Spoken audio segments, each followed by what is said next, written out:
तो मेरे प्यारे दोस्तों, आज हम क्लास 12 के फिजिक्स के इम्पोर्टेंट चैप्टर्स के बारे में स्टार्ट करने वाले हैं, जो कि है विद्युत आवेश तथा विद्युत क्षेत्र, या इसको इंग्लिश में electric charge and electric field कहते हैं। और electric charge and electric field chapter से आपको 5 से 6 नंबर का क्वेश्चंस, ऑब्जेक्टिव क्वेश्चंस पूछे जाते हैं। अगर सपोज दैट इस चैप्टर्स में मात्र हम इतना ऑब्जेक्टिव पढ़ लिए तो दूसरा कुछ ऑब्जेक्टिव पढ़ने की आवश्यकता नहीं पड़ेगी। तो चलिए मेरे प्यारे दोस्तों, मैं अपने लाइव सेशंस को स्टार्ट करता हूं, लेकिन इससे पहले आप सभी लोगों इसको ज़्यादा से ज़्यादा शेयर कीजिएगा और इस वीडियो को लाइक करना ना भूलिएगा। तो चलिए मेरे प्यारे दोस्तों, मैं स्टार्ट करता हूं। अगर इस चैप्टर्स को पढ़ लिए तो दूसरा ऑब्जेक्टिव क्वेश्चंस कोई पढ़ने की आवश्यकता नहीं, क्योंकि इस सेट से ही आपका 4 से 5 से 6 नंबर का क्वेश्चंस आपका इसी सेट से ही पूछा जाएगा। तो चलिए मेरे प्यारे दोस्तों, आप लोग को फुल डिटेल्स क्लासरूम में भी electric charge and electric field के बारे में बताए थे, लेकिन आप लोग कितना ऑब्जेक्टिव कर पाते हैं वो आप लोग को सिचुएशंस पर डिपेंड है। तो चलिए मेरे प्यारे दोस्तों, स्टार्ट करता हूं। उसके बाद आप लोग को आइडिया लग जाएगा कि हम कितना ऑब्जेक्टिव सही कर पाते हैं और कितना रॉन्ग कर पाते हैं। लेकिन आप लोग को सिर्फ एक चैप्टर, इसी चैप्टर को पढ़ लीजिएगा तो दूसरा चैप्टर पढ़ने की कोई आवश्यकता नहीं। इस चैप्टर को बार बार मत पढ़िएगा, क्योंकि एक बार पढ़ा दे रहे हैं आप लोग को 50 के क्वेश्चंस कंप्लीट कर लीजिएगा तो दूसरा कुछ पढ़ने की आवश्यकता नहीं पड़ेगा, क्योंकि 50 में से ही 5 से 6 नंबर का क्वेश्चंस टकराने की मेरे तरफ से 100% गारंटी रहेगा। तो चलिए मेरे प्यारे दोस्तों, मैं स्टार्ट करता हूं। पहला क्वेश्चन से, हवा में एप्सिलॉन आर का मान होता है। यहाँ पे हवा में एप्सिलॉन आर का मान होता है, बताए थे यहाँ पे हवा में एप्सिलॉन आर का जो वैल्यू होता है 1 होता है। यानी दो आवेशों के बीच में कोई ईयर को रख देंगे तो उसका जो परावर्तन का जो वैल्यू होगा 1 के बराबर होगा, जो कि 1 का सेंस रह जाएगा सी, जो कि 1 करेक्ट होगा। क्लियर हो गया?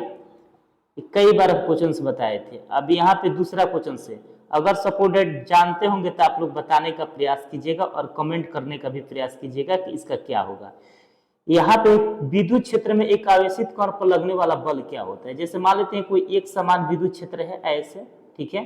अब विद्युत क्षेत्र को हम किससे डिनोट करते हैं? ई से। कई बार बताए थे विद्युत क्षेत्र को किससे डिनोट करते हैं बाबू? ई से। और इसके अंदर कोई एक समान विद्युत क्षेत्र है, यानी यूनिफॉर्म इलेक्ट्रिक फील्ड है, इसके अंदर कोई अन्य आवेश को रख देते हैं, यानी क्यू चार्ज को रख दिए हैं। तो क्यू चार्ज पर कुछ ना कुछ बल लगेगा। तो यहाँ पे बल क्या लगेगा?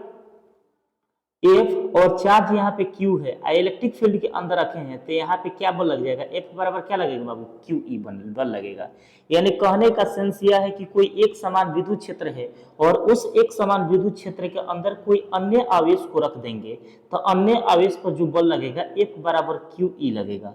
देखिए तो यहाँ पे 2 नंबर का ऑप्शन में कोई 2 नंबर क्वेश्चंस में आपका कोई QE ऑप्शन दिया है क्या? तो देखने के बाद पता लगता है कि 2 का ए में ऑप्शन QE दिया है, जो कि QE वाला ऑप्शन क्या रहेगा? करेक्ट रहेगा। F बराबर QE, ये बिंदु आवेश के कारण लगने वाला बल होता है F बराबर QE, जो कि यहाँ पे 2 का ऑप्शन नंबर 1 करेक्ट होगा। क्लियर हो गया? दूसरे क्वेश्चन की बात करते हैं। आप लोग अगर जानते होंगे सपोज दैट तो बताने का प्रयास कीजिएगा, ठीक है। विद्युत फ्लक्स का ए सही मात्रक होता है, विद्युत फ्लक्स का ए सही मात्रक होता है, बताए थे बाबू। देखिए यहाँ पे फाई बराबर बताए थे, बहुत पहला फॉर्मूला, फाई बराबर ई इंटू ए कॉस थीटा, ये बताए थे। तो देखिए एंगल का कोई तो यूनिट होता नहीं है, ये विद्युत क्षेत्र है, तो विद्युत क्षेत्र का ए सही मात्रक बताए थे न्यूटन पर कूलम या वोल्ट पर मीटर। तो लीजिए वोल्ट पर मीटर ले लेते हैं, और एक क्षेत्रफल है तो क्षेत्रफल का यूनिट होता है मीटर स्क्वायर। 1 मीटर से 1 मीटर कैंसिल हो जाएगा, तो यहाँ पे आंसर क्या बचेगा बाबू? वोल्ट मीटर बचेगा। क्या बचेगा? वोल्ट मीटर, वोल्ट मीटर बचेगा। क्लियर हो गया? तो यहाँ पे कोई ऑप्शन दिया है क्या वोल्ट मीटर वाला? हाँ, यहाँ पे ऑप्शन नंबर सी में दिया है, 3 के सी में दिया है वोल्ट मीटर, तो यानी 3 के ऑप्शन नंबर सी करेक्ट हो जाएगा। यानी विद्युत फ्लक्स का जो ए सही मात्रक होता है वोल्ट मीटर होता है, वोल्ट मीटर भी होता है और न्यूटन मीटर स्क्वायर बटा कूलम भी होता है। याद करके हम लोग रखेंगे, ठीक है। अगले क्वेश्चन की बात करते हैं। यहाँ पे अगला क्वेश्चन से 4 नंबर है।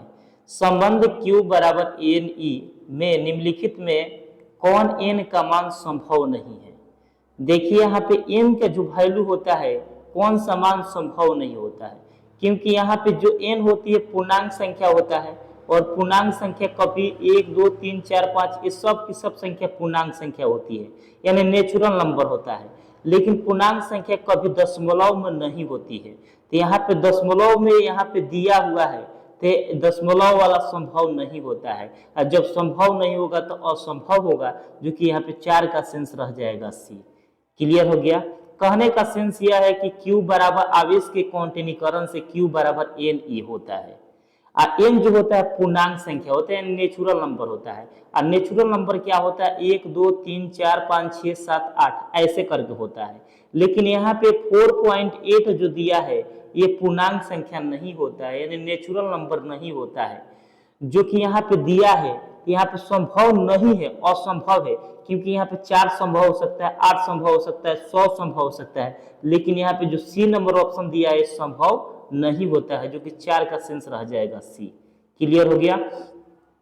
अगला क्वेश्चन से आप लोग भी बताने का प्रयास कीजिए, क्योंकि आप लोगों को तो पहले ही हम पढ़ा चुके हैं। आवेश का पृष्ठीय आवेश घनत्व क्या होता है, क्योंकि दोस्तों हम बताए थे पृष्ठीय आवेश घनत्व को सिग्मा से डिनोट करते हैं।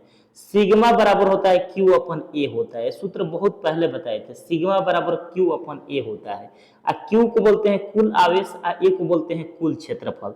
तो देखिए यहाँ पे कुल आवेश बटा कुल क्षेत्रफल कोई ऑप्शन दिया है क्या, तो देखने के बाद पता लग रहा है यहाँ पे बी नंबर ऑप्शन जो है कुल आवेश बटा कुल क्षेत्रफल दिया है, यानी 5 का सेंस रह जाएगा बी, जो कि बी नंबर ऑप्शन करेक्ट रहेगा। क्लियर हो गया।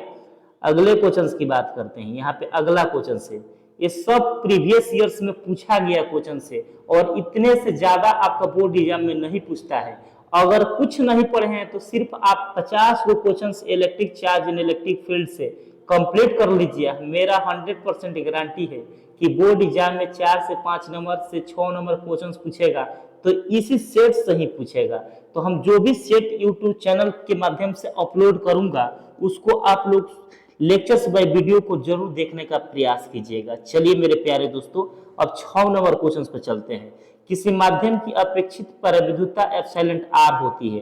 किसी माध्यम की अपेक्षित परिविद्युतता एप्सिलॉन आर बराबर एप्सिलॉन बटा यहाँ पे एप्सिलॉन नॉट। ये प्रूव करके भी आप लोग को क्लासरूम में भी बताए थे, एप्सिलॉन आर बराबर एप्सिलॉन बटा एप्सिलॉन नॉट। क्योंकि एक बार हवा में निर्वात की अपेक्षित परिविद्युतता निकालेंगे, एक बार कोई माध्यम में नहीं निकालेंगे तो अपेक्षित परिविद्युतता, लेकिन दोनों को जब रेशियो लेंगे तो एप्सिलॉन बटा एप्सिलॉन नॉट आएगा, जो कि यहाँ पे ऑप्शन नंबर ए में दिया है, जो कि ऑप्शन नंबर ए करेक्ट रहेगा। यानी 6 का ऑप्शन नंबर ए 6 का सेंस रह जाएगा ए करेक्ट रहेगा। क्लियर हो गया। अगला क्वेश्चन से खुद बता सकते हैं, कई बार बताए चुके हैं, क्लासरूम में भी आप लोग को बताए थे। पानी का परिविद्युत स्थानांक होता है, कौन कौन बता सकते हैं, जरा कमेंट सेक्शन में आप लोग जरूर जवाब दीजिएगा। पानी का परिविद्युतांक होता है, बताए थे दोस्तों 80 नहीं तो क्या होता है 81 होता है। पानी का परिविद्युतांक का जो वैल्यू होता है इलेक्ट्रोस्टैटिक्स में वो 80 है, क्या होता है 81 होता है, जो कि यहाँ पे 80 वाला ऑप्शन दिया है, जो कि यहाँ पे ए नंबर ऑप्शन करेक्ट रहेगा, यानी 7 का ऑप्शन नंबर ए करेक्ट रहेगा। अगले क्वेश्चन की बात करते हैं। यहाँ पे 8 नंबर क्वेश्चन से 1/4 पाई एप्सिलॉन नॉट का मान होता है। दोस्तों बताए थे कि यहाँ पे 1/4 पाई एप्सिलॉन नॉट का जो मान होता है ये 9 × 10 की पावर 9 न्यूटन मीटर स्क्वायर बटा कूलम इनवर्स -2 के बराबर होता है। यहाँ पे जो 1/4 पाई एप्सिलॉन नॉट जो होता है ये के बराबर होता है, और यह के बराबर होता है। के का जो वैल्यू होता है 9 × 10 की पावर 9 के बराबर होता है, जो कि यहाँ पे ऑप्शन नंबर ए में दिया है, जो कि 8 का ऑप्शन नंबर ए करेक्ट रहेगा। अगले क्वेश्चन की बात करते हैं। यहाँ पे अगला क्वेश्चन से आवेश का बीमा होता है, क्योंकि हम जानते हैं आवेश को क्यू से डिनोट करते हैं, क्यू बराबर होता है आई टी, इतना बात पता है। और आई विद्युत धारा होता है, तो विद्युत धारा की यूनिट होता है एम्पियर। यहाँ पे टी है तो क्या टी, तो आवेश के बीमा क्या हो जाएगा 80 हो जाएगा, जो कि यहाँ पे ऑप्शन नंबर ए में दिया है 80, जो कि 80 वाला ऑप्शन क्या रहेगा करेक्ट रहेगा, यानी 10 का सेंस रह जाएगा ए। अगला क्वेश्चन की बात करते हैं। यहाँ पे अगला क्वेश्चन से एप्सिलॉन नॉट का मात्रक होता है। कई बार बताए थे कि एप्सिलॉन नॉट का जो यूनिट होता है बाबू फेराड मीटर इनवर्स -1 होता है, फेराड मीटर इनवर्स -1 होता है। कई बार बताए थे फेराड मीटर इनवर्स -1 होता है, या कूलम स्क्वायर बटे यहाँ पे न्यूटन मीटर स्क्वायर होता है। ये दोनों याद करके रखेंगे। एप्सिलॉन आर एप्सिलॉन नॉट का मात्रा पूछेगा तो फेराड मीटर इनवर्स चाहे कूलम स्क्वायर बटा न्यूटन मीटर स्क्वायर। तो यहाँ पे देखिए फेराड मीटर इनवर्स दिया है, तो यहाँ पे ऑप्शन नंबर बी हो जाएगा, यानी 11 के सेंस रह जाएगा बी। क्लियर हो गया। अगला क्वेश्चन से अगला क्वेश्चन से अगला क्वेश्चन से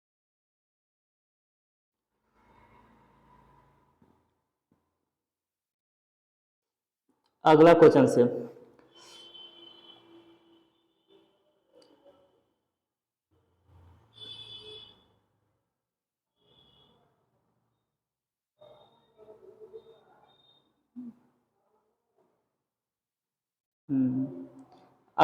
से अगला क्वेश्चन से किसी किसी दूरी पर अवस्थित दो आवेशित कण के बीच विद्युत बल F और उसके बीच की दूरी आधी कर दी जाए तो विद्युत बल का मान क्या होगा। जैसे मान लेते हैं कोई दो चार्ज है, Q1 है और यहाँ पे क्या है Q2 है, और दोनों के बीच की दूरी आधी कर दी जाए, तो यहाँ पे मान लेते हैं दूरी है R, पहले से आधा करेंगे तो क्या हो जाएगा R/2 हो जाएगा। क्लियर हो गया, R/2 हो जाएगा। अब कूलम बल क्या होता है F बराबर के Q1 Q2 अब बटा क्या होता है आर स्क्वायर होता है, इतना बात पता है।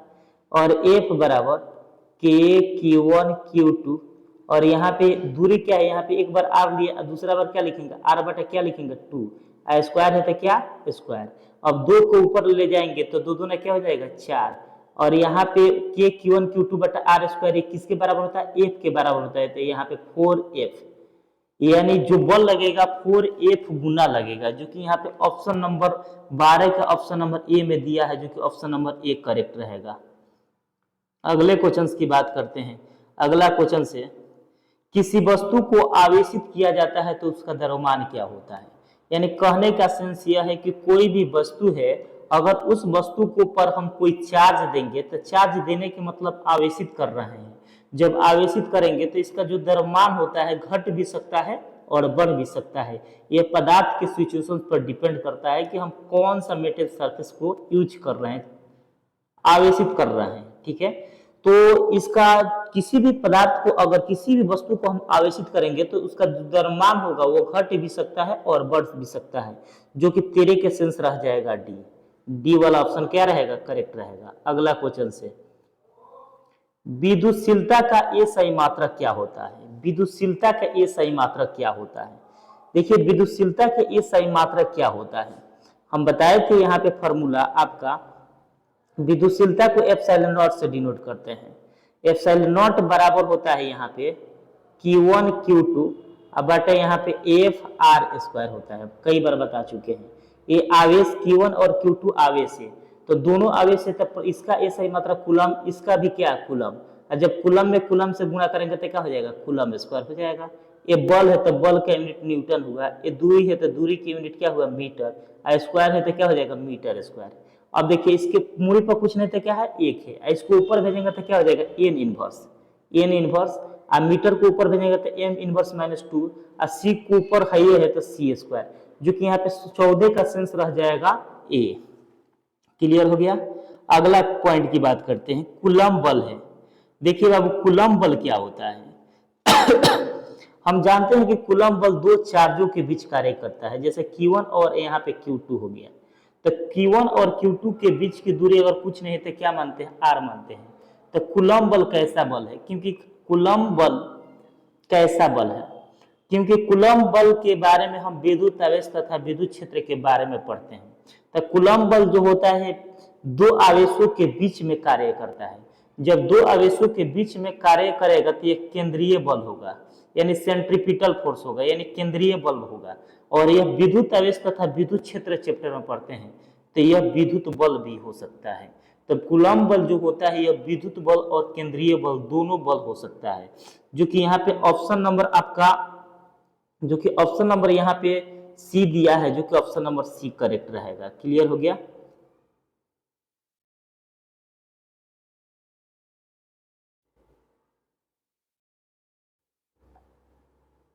क्लियर हो गया। अगले क्वेश्चन की बात करते हैं। यहाँ पे अगला क्वेश्चन से, यदि समरूप विद्युत क्षेत्र एक अक्ष के दिशा में विद्यमान हो तो समविभव तल होगा।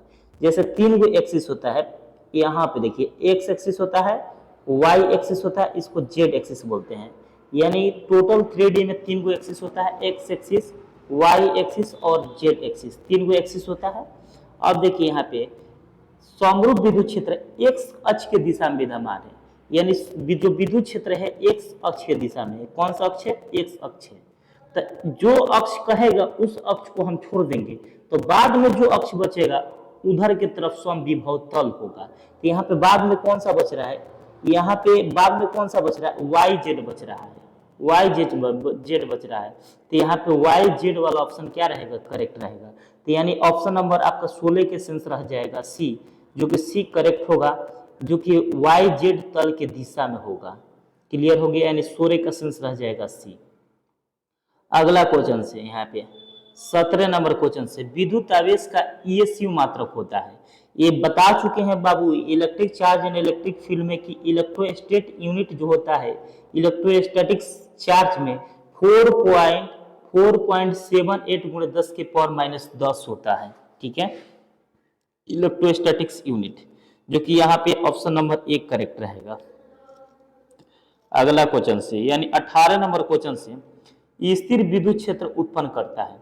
क्योंकि हम जानते हैं कि इलेक्ट्रोस्टैटिक्स में इलेक्ट्रॉन को रेस्ट में अध्ययन किया जाता है, और जब रेस्ट में अध्ययन करेंगे तो जो इलेक्ट्रॉन होगा वह संरक्षित होगा।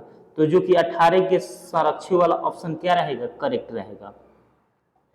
अगला क्वेश्चन से, एक एकांकी चालक के लिए विद्युत क्षेत्र में किसका अनुपात अचर होता है?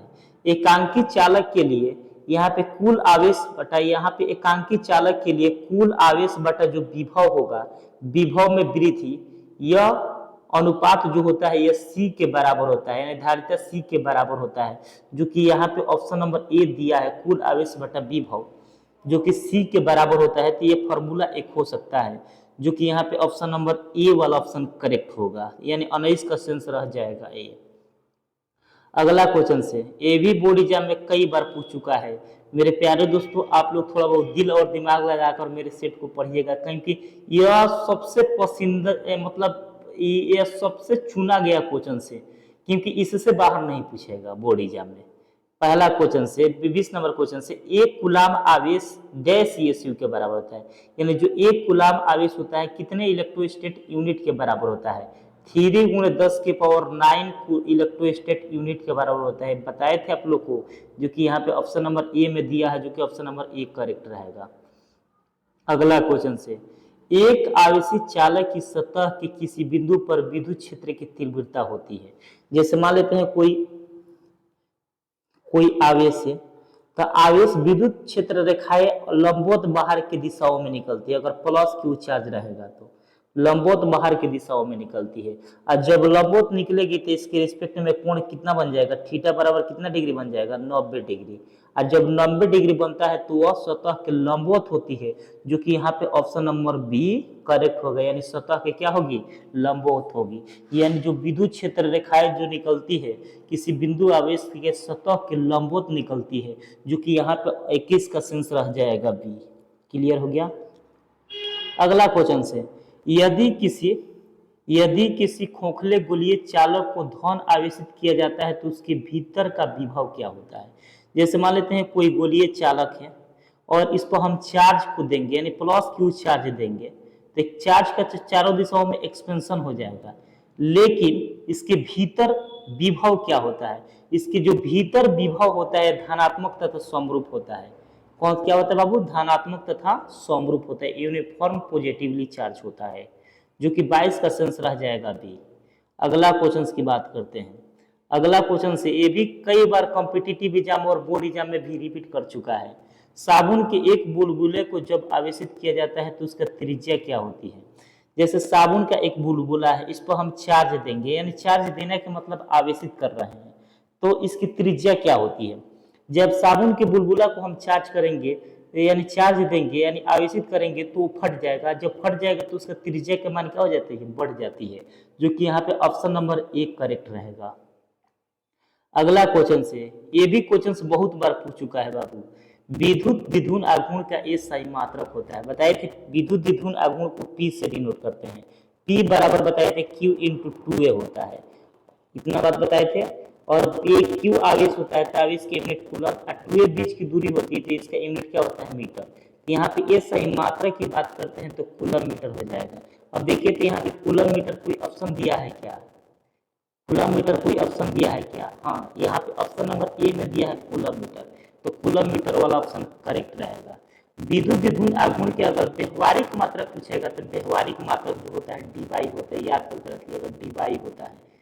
विद्युत द्विध्रुव आघूर्ण के व्यवहारिक बोल देगा तो उसका यूनिट जो होता है मात्रक होता है डी बाई होता है, और एक डी बाई का जो वैल्यू होता है 1/3 × 10⁻⁻29 कूलम मीटर होता है, याद कर लीजिएगा बाबू आप लोग।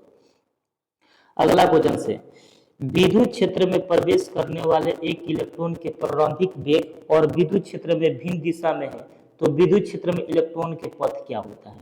यानी विद्युत क्षेत्र के अंदर जो इलेक्ट्रॉन्स रहते हैं वो क्या करते हैं, तो पैराबोलिक मोशन में चारों दिशाओं में क्या करते हैं, गति करते हैं। यानी जो यहाँ पे मान लेते हैं कोई एटम है और एटम में चारों दिशाओं में इलेक्ट्रॉन है, तो यहाँ पे चार्ज देंगे तो इलेक्ट्रॉन इस चारों दिशाओं में परबलिक मोशन में चारों दिशाओं में गति करेंगे, जो कि यहाँ पे परबलिक मोशन दिया है, परिवलय दिया है, जो कि यहाँ पे डी नंबर ऑप्शन करेक्ट रहेगा। क्लियर हो गया। अगले क्वेश्चन की बात करते हैं। अगला क्वेश्चन से, एप्सिलॉन नॉट की विमाएँ होती है, हम बताए थे इस फॉर्मूला से निकाल लीजिएगा आप लोग। एप्सिलॉन बराबर यहाँ पे Q1 Q2 अब बटे यहाँ पे AF r²। एक Q1 और Q2 आवेश होता है तो इसका बीमा बताए थे IT, AT नहीं तो IT, लेकिन यहाँ पे AT के फॉर्म में दिया है तो यहाँ पे AT लिख लेंगे, ठीक है। और यहाँ पे ये बल के बीमा बताए थे ml² t पावर के ml t पावर कितना -2, त्रिज्या एक लेंथ होता है तो क्या हो जाएगा l²। इसको सॉल्व करेंगे तो यहाँ पे m इनवर्स, m को ऊपर भेजेंगे तो m inverse l - 3 t power 4 और a पावर 2, जो कि यहाँ पे बी नंबर ऑप्शन क्या रहेगा करेक्ट हो जाएगा। अगला क्वेश्चन की बात करते हैं। एक स्थिर आवेश उत्पन्न करता है, स्थिर आवेश उत्पन्न करता है, जो स्थिर आवेश उत्पन्न करता है केवल विद्युत क्षेत्र में उत्पन्न करता है। जो इलेक्ट्रोस्टैटिक्स में हम सिर्फ स्थिर आवेशों के बारे में पढ़ते हैं, तो कौन सा चैप्टर में पढ़ते हैं, विद्युत क्षेत्र में पढ़ते हैं, जो कि यहाँ पे 27 का सेंस रह जाएगा ए। क्लियर हो गया। अगले क्वेश्चन की बात करते हैं 28 नंबर। मुक्त आकाश की परिविद्युता होती है, मुक्त आकाश की परिविद्युता होती है, कई बार क्वेश्चन आप लोग को बताए थे। मुक्त आकाश की परिविद्युता होती है 8.85 × 10⁻12 फेराड इनवर्स -1, जो कि यहाँ पे ऑप्शन नंबर सी दिया है, जो कि ऑप्शन नंबर सी करेक्ट होगा। अगला क्वेश्चन की बात करते हैं 29 नंबर क्वेश्चन से। यदि दो आवेशों के बीच की दूरी को दुगुनी कर दी जाए तो उसके बीच लगने वाला बल के मान क्या होगा। जैसे मान लेते हैं कोई दो आवेश है, Q1 है और यहाँ पे क्या है Q2 है। अब पहले से जानते हैं कि इन दोनों के बीच की दूरी r होता है, लेकिन दुगुनी करेंगे दूरी को तो यहाँ पे क्या हो जाएगा 2r हो जाएगा। तो कुलम बल क्या होता है, F बराबर K Q1 Q2 अब बटा क्या होता है r² होता है। F बराबर K Q1 Q2 एक बार दुगुना कर रहे हैं तो यहाँ पे क्या हो जाएगा 2r, a² है तो स्क्वायर। क्लियर हो गया। अब देखिए यहाँ पे, अब इसका होल स्क्वायर करेंगे तो यहाँ पे क्या हो जाएगा K Q1 Q2 और यहाँ पे 4r²। तो देखिए यहाँ पे K Q1 Q2 ये किसके बराबर होता है, F के बराबर होता है। तो यहाँ पे 1 है कुछ नहीं तो अब बाटा में 4 है तो 4 और यहाँ पे F है तो F, तो कितना गुना हो जाएगा 1/4 गुना हो जाएगा, जो कि यहाँ पे ऑप्शन नंबर सी में दिया है, यानी 29 का सेंस रह जाएगा सी। क्लियर हो गया। अगला क्वेश्चन से, विद्युत ई तीव्रता के विद्युत क्षेत्र में P वेक्टर आघूर्ण से पर लगने वाला बल आघूर्ण का मान क्या होता है। ये भी बोर्ड एग्जाम में कई बार पूछ चुका है। ये टर्क का मान क्या होता है, टाउ टर्क बराबर बताए थे P क्रॉस E होता है, जो कि यहाँ पे ऑप्शन नंबर ए में दिया है, जो कि ऑप्शन नंबर 1 करेक्ट होगा। अगला क्वेश्चन की बात करते हैं। विद्युत तीव्रता की बीमा होती है, बताए थे कि विद्युत क्षेत्र के ई से डिनोट करते हैं और ई बराबर क्या होता है बाबू F/Q होता है। F को बल बोलते हैं तो बल का बीमा क्या होता है mLT पर क्या -2 होता है, और आवेश के बीमा होता है AT नहीं तो क्या होता है IT। लेकिन यहाँ पे सभी ऑप्शन I के फॉर्म में दिया है तो यहाँ पे IT लिख देंगे, ठीक है। तो देखिए यहाँ पे AM L² L और T यहाँ पे ऊपर है तो ऊपर जाएगा तो क्या हो जाएगा -3, I को ऊपर भेजेंगे तो -1। तो यहाँ पे ऑप्शन नंबर यहाँ पे देखिए AML3 एट I⁻⁻1, जो कि यहाँ पे ऑप्शन नंबर बी दिख रहा है, जो कि ऑप्शन नंबर बी करेक्ट होगा। मेरे प्यारे दोस्तों, आप लोग वैसे क्वेश्चन बता रहे हैं, इस समझिए कि बोर्ड एग्जाम में 100% चांस है कि इस क्वेश्चन को पूछा जाएगा। तो आप लोग कुछ electric charge and electric field से कुछ पढ़ने की आवश्यकता नहीं है, सिर्फ 50 वो क्वेश्चंस कंप्लीट कर लीजिए। बोर्ड एग्जाम के जो 5-7 वो क्वेश्चंस इस चैप्टर से पूछे जाते हैं, आप सभी लोगों को मुट्ठी में रहेगा। जैसे कि स्टेटस से ही पता लगता होगा कि 5 नंबर का क्वेश्चन मुट्ठी में आप लोग को रहेगा। अगला क्वेश्चन है 32 नंबर। यदि किसी आवेशित खोखले गोलाकार चालक के भीतर विद्युतीय तीव्रता का मान क्या होती है। जैसे मान लेते हैं कोई खोखला गोला है और इस पर हम प्लस क्यू चार्ज देंगे, तो प्लस क्यू चार्ज चारों दिशाओं में दौड़ेगा ऐसे करके, ठीक है, एक्सपेंशन हो जाएगा, ठीक है। लेकिन इसके अंदर कोई चार्ज है क्या? नहीं है। और जब कोई चार्ज नहीं है तो नेट इलेक्ट्रिक फील्ड का मान क्या होगा बाबू? 0 होगा, जो कि यहाँ पे ऑप्शन नंबर सी में दिया है, जो कि ऑप्शन नंबर सी करेक्ट होगा। क्लियर हो गया, यानी 32 का सेंस रह जाएगा सी। अगला है, एक विद्युत द्विध्रुव को एक पृष्ठ से गिरा है तो पृष्ठ पर विद्युत फ्लक्स का मान क्या होगा? पृष्ठ पर विद्युत फ्लक्स का मान क्या होगा? यही बात है, यहाँ पे शून्य ही होगा। इसी को थोड़ा क्वेश्चन घुमा दिया है तो समझ लीजिएगा आप लोग।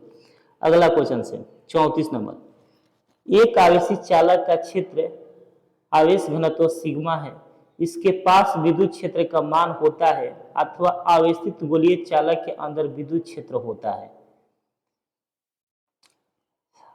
अब देखिए यहाँ पे, जैसे खोखला गोला के बाहरी विद्युत क्षेत्र सतह पर विद्युत क्षेत्र, अंदर विद्युत क्षेत्र निकालते थे, तो अंदर पे तो कोई चार्ज नहीं है तो यहाँ पे शून्य होगा। लेकिन यहाँ पे अंदर विद्युत क्षेत्र का मान क्या होगा? इसके पास, जैसे यहाँ पे मान लेते हैं कोई खोखला गोला, इस पर प्लस क्यू चार्ज देंगे तो चारों दिशाओं में प्लस क्यू चार्ज का एक्सपेंशन हो जाएगा। इतना बात पता है। इसके अंदर नेट इलेक्ट्रिक फील्ड का मान क्या होगा? 0 होगा, अभी बताए थे आप लोगों को।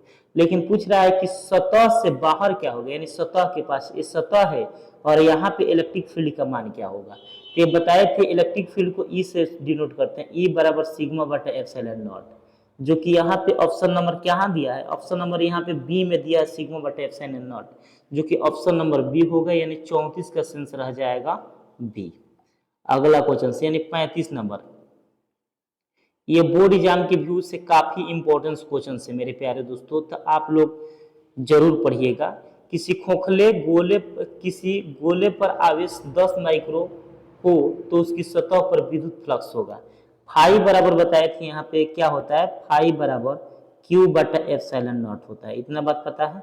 अब देखिए यहाँ पे ऊपर और नीचे 4 पाई से गुणा कर देते हैं, तो ऊपर 4 पाई से और नीचे भी किससे कर दिए? 4 पाई से। क्लियर हो गया। अब देखिए इसको हम गुणा करेंगे तो 4 पाई क्यू अब बटा यहाँ पे 4 पाई एप्सिलॉन नॉट। इतना बता है कि 1 बटा 4 पाई एप्सिलॉन नॉट, यहाँ पे कुछ नहीं तो 1 मान, ऊपर क्या कुछ नहीं तो 1 है, और 1 बटा 4 पाई एप्सिलॉन नॉट किसके बराबर होता है? के के बराबर होता है। तो के गुणे इतने के जगह पर के लिख देंगे, 4 पाई और यहाँ पे क्या हो जाएगा? क्यू। और के का वैल्यू क्या होता है? 9 गुणे 10 की पावर क्या होता है? 9 होता है। और क्यू का वैल्यू यहाँ पे 4 पाई और क्यू है तो यहाँ पे क्यू, तो यहाँ पे 9 चौका क्या हो जाएगा? 36। कितना हो जाएगा? 9 चौका 36, यहाँ पे कितना हो जाएगा? 36 गुणे 10 के पावर कितना? 9 गुणे 10 के पावर कितना हो जाएगा? यहाँ पे माइक्रो है तो कितना? -6 हो जाएगा। अब देखिए यहाँ पे तो 36 पाई गुणे 10 की पावर 3 गुणे 10 की पावर 1, तो 3 एक कितना हो जाएगा? 4 हो जाएगा, जो कि यहाँ पे 36 पाई गुणे 10 की पावर 4 न्यूटन मीटर स्क्वायर प्रति कूलम, जो कि यहाँ पे 35 का सेंस रह जाएगा। ये वाला ऑप्शन करेक्ट होगा।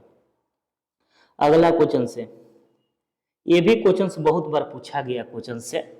64 समरूप बूंद जिसमें प्रत्येक की धारिता 5 माइक्रोफैराड है मिलकर एक बड़ा बूंद बनाते हैं, तो बड़े बूंद की धारिता क्या होगी? दोस्तों ये बहुत इंपॉर्टेंट है, सिर्फ फार्मूला पता रहना चाहिए। बड़े बूंद की धारिता निकालने के लिए यहाँ पे C बराबर फार्मूला होता है n पावर 1 बटा 3 गुणे क्या होता है? C होता है, C डैश बराबर। अब देखिए बूंदों n जो होता है बूंदों की संख्या होता है, तो बूंदों की संख्या कितना है? 64 है, तो 64 1 बटा 3 और धारिता का वैल्यू कितना है? 5 माइक्रोफैराड है। तो 64 को क्या लिख सकते हैं? 4 के क्यू इंटू 1 बटा 3 तो 3 से 3 कैंसिल हो जाएगा, यहाँ पे 5 है तो 5, तो 5 का कितना हो जाएगा 20 हो जाएगा, जो कि यहाँ पे ऑप्शन नंबर यानी 36 का आपका ऑप्शन नंबर बी दिया है 36 माइक्रोफेराड, तो जो कि 36 का सेंस रह जाएगा बी वाला ऑप्शन करेक्ट रहेगा। क्लियर हो गया। अगला क्वेश्चन से 37 नंबर, निम्नलिखित में किस राशि का एसआई मात्रक वोल्ट पर मीटर होता है। जैसे हम विद्युत क्षेत्र का एसआई मात्रक जानते हैं, ई बराबर एफ बटा क्यू होता है फॉर्मूला। ए बल है तो बल के यूनिट न्यूटन, आवेश है तो इसका यूनिट कूलम, और न्यूटन पर क्या होता है कूलम जो होता है वोल्ट पर मीटर के बराबर होता है। क्लियर हो गया। तो देखिए वोल्ट पर मीटर भी किसके बराबर होगा, इलेक्ट्रिक फील्ड यानी विद्युत क्षेत्र के बराबर होगा। तो यहाँ पे जो विद्युत क्षेत्र वाला ऑप्शन जो है डी वाला ऑप्शन वो करेक्ट होगा। अगले क्वेश्चन की बात करते हैं। अगला क्वेश्चन से, निम्न में से कौन सा विद्युत क्षेत्र के तीव्रता का मात्रक है। विद्युत क्षेत्र के तीव्रता के मात्रक है, तो विद्युत क्षेत्र के तीव्रता को ई से डिनोट करते हैं। ई बराबर होता है एफ बटा क्या होता है क्यू होता है। एफ बल होता है तो बल के यूनिट न्यूटन, क्यू आवेश होता है तो आवेश के यूनिट कूलम, और इस कूलम को ऊपर भेज देंगे तो न्यूटन कूलम इनवर्स क्या हो जाएगा -1, जो कि यहाँ पे ऑप्शन नंबर डी वाला ऑप्शन क्या रहेगा करेक्ट रहेगा। अगला क्वेश्चन से यहाँ पे 39 नंबर क्वेश्चन से, किसी चालक की विद्युत धारिता का व्यंजक होता है। धारिता को हम यहाँ पे बताए थे Q inversely proportional to V होता है, और इनवर्सली प्रोपोर्शनल के साइन को हटाएंगे तो यहाँ पर C भी आ जाएगा, और C को धारिता बोलते हैं, तो C को यहाँ पे छोड़ देंगे तो Q और यहाँ पे V गुणा में है तो कहाँ चले जाएगा बाटा में, तो C बराबर Q अपन क्या हो जाएगा V हो जाएगा। तो C बराबर Q अपन V कहीं दिया है क्या, C बराबर Q अपन V, जो कि यहाँ पे 39 का सेंस रह जाएगा C, जो कि यहाँ पे ऑप्शन नंबर ए में दिया है C बराबर Q अपन V। क्लियर हो गया। अगले क्वेश्चन की बात करते हैं 40 नंबर क्वेश्चन से, किसी विद्युतीय क्षेत्र में चालक को रखने पर उसके अंदर विद्युत क्षेत्र के तीव्रता का मान होता है। किसी विद्युतीय क्षेत्र में किसी चालक को रखने पर विद्युत क्षेत्र के तीव्रता का मान क्या होता है। किसी विद्युतीय क्षेत्र में किसी चालक को रखने पर विद्युत क्षेत्र के तीव्रता का मान क्या होता है। विद्युत क्षेत्र के तीव्रता, जैसे मान लेते हैं कोई एक समान विद्युत क्षेत्र है और एक समान विद्युत क्षेत्र के अंदर कोई विद्युत धुना गुण को रख देते हैं, तो एक पर प्लस चाहे दूसरे पर क्या माइनस, तो नेट विद्युत क्षेत्र का जो वैल्यू होगा, सॉरी यहाँ पे देखिए, जैसे मान लेते हैं कोई विद्युत क्षेत्र है, यहाँ पे E1 है और यहाँ पे क्या है E2 है, तो यहाँ पे नेट हम पूछेंगे तो यहाँ पे E1 में से क्या E2 को क्या कर देंगे घटा देंगे, और E2 जो होगा E1 के बराबर होगा, तो E1 माइनस E1 बराबर क्या हो जाएगा 0 हो जाएगा, यानी 0 हो जाएगा, जो कि ऑप्शन नंबर सी करेक्ट होगा। अगला क्वेश्चन से, किसी वस्तु का पराविद्युतांक रिश्तांक हमेशा अधिक होता है, यानी किसी वस्तु का जो पराविद्युतांक का जो मान होता है कितना से हमेशा अधिक होता है, जो 1 से हमेशा क्या होता है अधिक होता है, जो कि 41 का सेंस रह जाएगा सी। अगला क्वेश्चन से, किसी संधारित्र की धारिता का मात्रक होता है। संधारित्र की धारिता का मात्रक होता है, बताए थे बाबू, धारिता को C बराबर यहाँ पे फॉर्मूला Q अपन V बताए थे, और यहाँ पे Q आवेश होता है तो इसका कूलम, अब V विभव होता है तो इसका यूनिट क्या होता है वोल्ट होता है, और कूलम पर जो वोल्ट होता है यह फेराड के बराबर होता है। किसके बराबर होता है, फेराड के बराबर होता है। तो यहाँ पे संधारित्र की धारिता की सही मात्रक पूछेगा तो आपको क्या हो जाएगा फेराड पूछेगा कि एक फेराड कितने के बराबर होता है, तो 96,500 कूलम के बराबर होता है। क्लियर हो गया। अगले क्वेश्चन की बात करते हैं 43 नंबर, आवेशित खोखले गोलाकार चालक के केंद्र पर विद्युत क्षेत्र होता है। केंद्र पर विद्युत क्षेत्र होता है, तो देखिए केंद्र पर विद्युत क्षेत्र के मान होता है, विद्युत क्षेत्र शून्य हो सकता है, लेकिन देखिए विद्युत क्षेत्र का जो मान होता है ये शून्य हो सकता है, लेकिन जो विभव का मान होता है शून्य कभी नहीं होता है, जो कि यहाँ पे ऑप्शन नंबर सी वाला ऑप्शन करेक्ट रहेगा। अगला क्वेश्चन से, 4 संधारित्र में प्रत्येक की धारिता 2 माइक्रोफेराड है, 8 माइक्रोफेराड संधारित्र बनाने के लिए उन्हें जोड़ना होगा। अब देखिए कौन से क्रम में जोड़ेंगे कि 8 माइक्रोफेराड पूछ जाएगा, ठीक है। अब देखिए यहाँ पे क्या करते हैं, 2 माइक्रोफेराड क्या है 4 गो है, ऐसे करके कौ गो है बाबू 4 गो है, तो 4 गो बना लेंगे, ए 2 है, ए भी 2 है, ए भी 2 है, ए भी कितना है 2 है, और इसको सीरीज में जोड़ेंगे तो सीरीज वाला क्या होता है CS बराबर CSP बराबर यहाँ पे C1 plus C2 plus C3 plus C4 होता है। तो 4 गो है तो 4 दूना कितना हो जाएगा, 8 हो जाएगा। तो यहाँ पे 8 हो जाएगा तो इसको जोड़ना पड़ेगा किसमें, समांतर क्रम में जोड़ना पड़ेगा, जो कि यहाँ पे ऑप्शन नंबर बी वाला ऑप्शन क्या रहेगा, करेक्ट रहेगा। अगला क्वेश्चन से, ये भी क्वेश्चन बहुत बार पूछ चुका है। यदि कई संधारित्र उपलब्ध हो, उसके समूहन में उच्च संधारित्र धारिता प्राप्त करने के लिए जोड़ना चाहिए। यानी उच्च धारिता प्राप्त करने के लिए किसी भी मतलब यहाँ पे सेल के समूहन में अगर उच्च कैपेसिटी वाला धारिता प्राप्त करना है तो उसको समांतर क्रम में जोड़ना चाहिए। तो जो कि यहाँ पे ऑप्शन नंबर समांतर वाला होगा जो करेक्ट होगा। अगला, आवेश वितरण से होता है। जब आवेश को हम किसी भी इलेक्ट्रिक सर्किट में वितरित करते हैं तो ऊर्जा का ह्रास होता है, यानी एनर्जी की क्या होती है, लॉसेस होती है, जो कि यहाँ पे ऑप्शन नंबर ए करेक्ट होगा। अगला है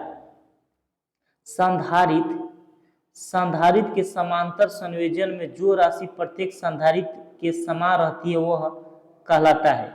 यानी जो किसी भी संधारित्र हो अगर समांतर क्रम में जुड़ा है तो उसके ऊपर जो सिरों पर के विभवांतर भी होंगे वह आपस में क्या रहते हैं, समान रहते हैं। तो यहाँ पे जो विभवांतर वाला ऑप्शन क्या रहेगा, सही रहेगा। समांतर क्रम में कोई भी इलेक्ट्रिक परिपथ जुड़ा है तो उसका जो विभवांतर रहेगा क्या रहेगा, समान रहेगा। क्लियर हो गया। अगर शारीरिक क्रम में जुड़ा रहेगा तो उसका वो आवेश होगा। अब यहाँ पे अगला क्वेश्चन से अगला क्वेश्चन से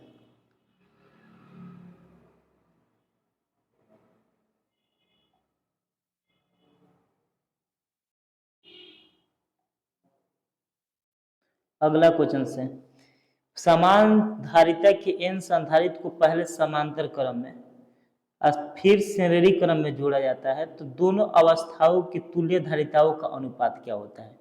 दोनों अवस्थाओं के तुल्य धारिताओं का अनुपात क्या होता है, n inversely proportional to n square, जो कि यहाँ पे एन स्क्वायर वाला जो ऑप्शन रहेगा यह करेक्ट होगा, जो कि ऑप्शन नंबर सी करेक्ट है।